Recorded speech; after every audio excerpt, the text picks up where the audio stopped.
Hello, magandang araw po sa inyong lahat mga kababayan. Ako nga pala si Eli, ang inyong kababayan dito sa Poland. At sa video ito ay magbibigay po tayo ng mahalagang paalala at mga tips and idea na rin po para sa mga kababayan natin na interesadong magtrabaho dito sa Europe. Pero bago ang lahat, nais ko muna sagutin yung katanungan ng isa nating kababayan kung bakit daw nagre-recommend pa rin ako or gumagawa pa rin ako ng mga videos about sa mga job opportunities dito sa Poland. Kasi nga naman, nung mga nakaraang video ko, ah, parang doon sa mga video ko ay sinasabi ko na hindi pa rin po, hindi po worth it or hindi na po magandang ideya ang mag-apply papuntang Poland. At ganito nga po kasi yon.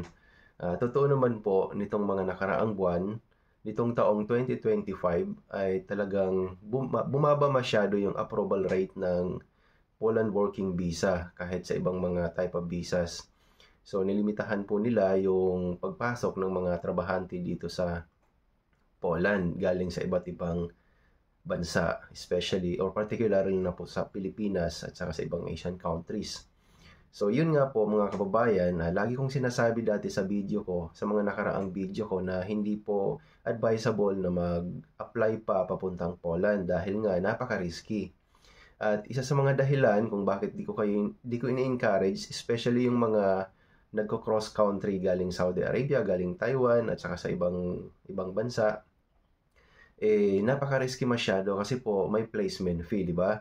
So yun po yung dahilan kung bakit ayaw ko mag-suggest ng mga agency kahit pa na legal naman sila, kahit pa na talagang meron naman silang mga opisina at may mga proof na nakakapagpaalis, hindi ko pa rin nare-recommend dahil nga hindi na po it's about agency or kung legal sila or hindi, kundi dahil po sa Poland government.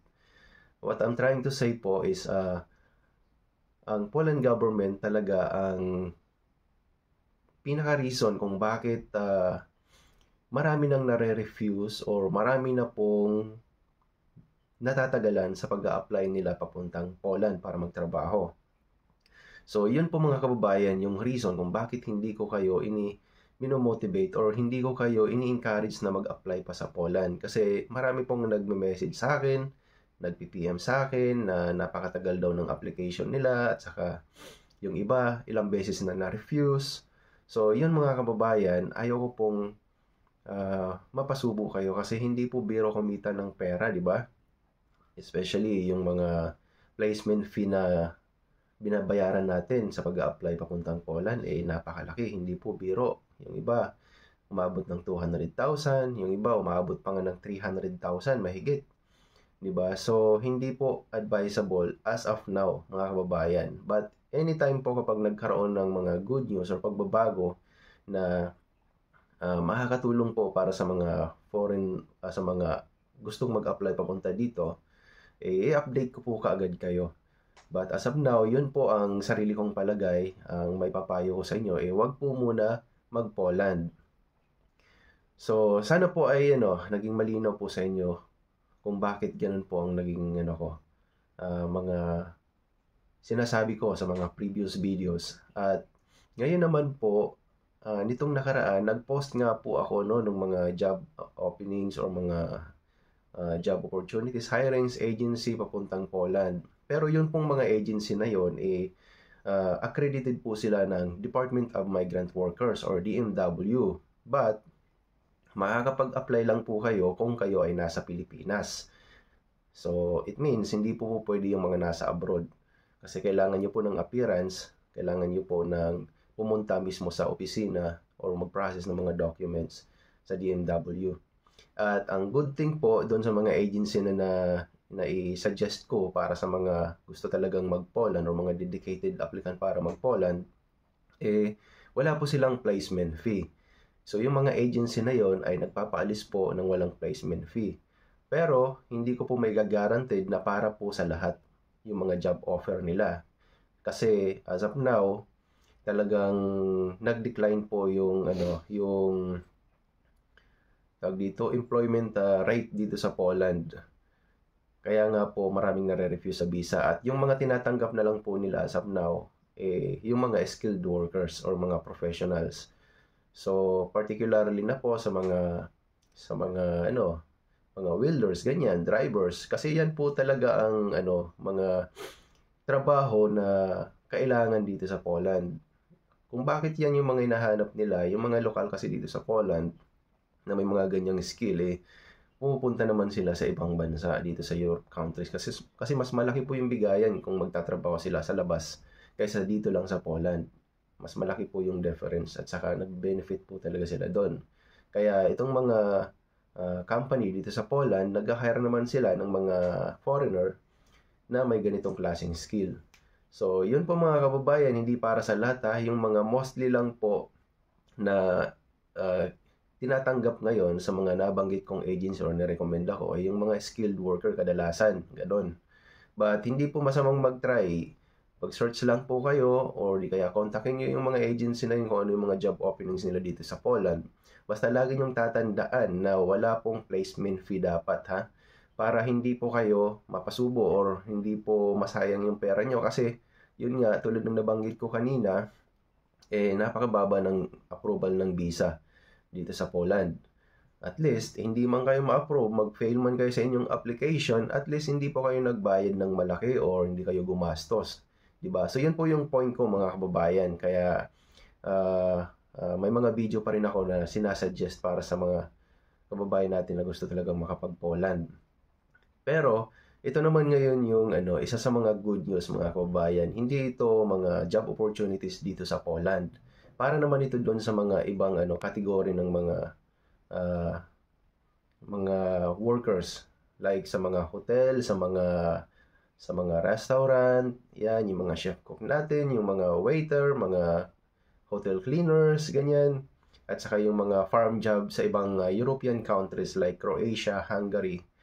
At yun nga, yung magandang balita natin, nitong taon lang din actually, ang pagkakaalam ko noong January pa yon na nagkaroon ng government-to-government agreement, first government-to-government agreement ang Croatia at saka Philippines.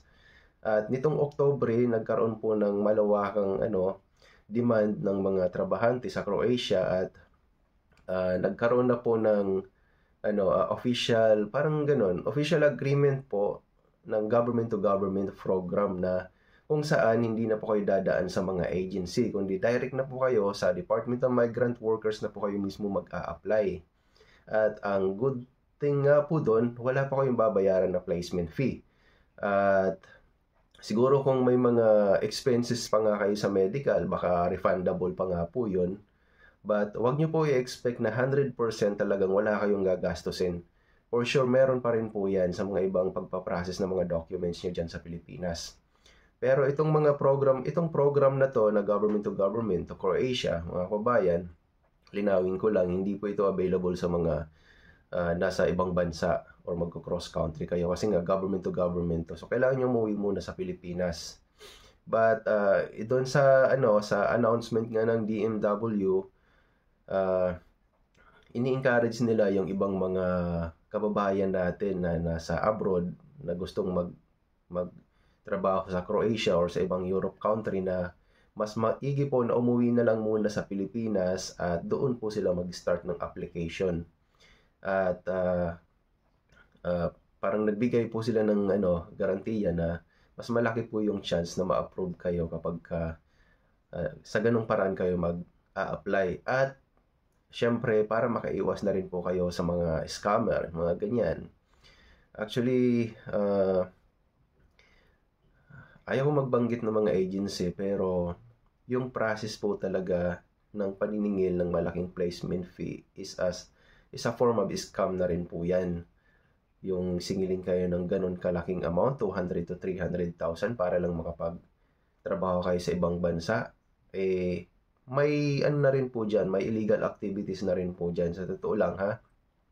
Kasi kung parang kung sa produkto overpricing po sila maningil, hindi po normal. Ganun po yung pagpapaliwanag doon sa officer or official ng DMW. Kaya ini-encourage po kayo na umuwi na lang ng Pinas instead na mag-apply po kayo from abroad na magko-cross kayo papuntang Europe. So, yun mga kababayan, at yung mga job hiring ngayon na nabanggit ko, yung particular sa Croatia, at meron na akong mga meron na akong mga ginawang video, yung step-by-step process paano po kayo mag-apply sa DMW. At meron na din pong link doon sa comment section. Sundan nyo na lang po yung yung guide, at saka pwede rin po kung gusto niyo mag-try sa ibang bansa or sa mga agency, sabihin na natin sa mga agency. Meron akong mga sinuggest na mga DMW accredited agency sa mga videos ko. I-check nyo na lang po, kontakin nyo na lang yung mga agency na nabanggit ko or na-post ko.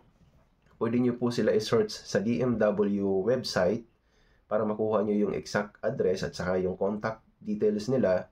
Pwede nyo po silang tawagan, message, ganyan, mag-email. Pero pinakamainam po ay puntahan nyo mismo sa opisina para doon makapagtanong kayo formally kung ano yung mga job, yung mga active job hiring nila pag pumunta kayo sa agency. At para mas malinaw po yung conversation, kung ano yung mga documents, mga requirements, yung mga ganun, qualifications. So yun mga kababayan, mas maigi po talaga na lagi nating puntahan sa office. Huwag po kayo basta-basta ko contact sa mga social media kasi alam niyo naman ngayon marami talagang mga scammer at kaya nilang kopyahin yung mga Facebook account ng mga natin, legit agency, at magpanggap na sila ay isang trabahante din doon sa agency, di ba? So ganun po mga kababayan, no. Sana ay sana ay nakatulong po sa inyo itong video na to kahit paano. At soon po ay sana makarating din po kayo sa Europe, makapagtrabaho para sa inyong pamilya, sa inyong pangarap. At yun lang po mga kababayan. Kung meron pa kayong mga katanungan, mag-comment lang po kayo at sasagutin po natin yan sa abot ng ating makakaya. At huwag niyo pong kakalimutan na mag-follow or mag-subscribe sa ating Facebook at YouTube account. Ganun din po sa TikTok account. Okay, maraming salamat sa panonood and see you in our next video.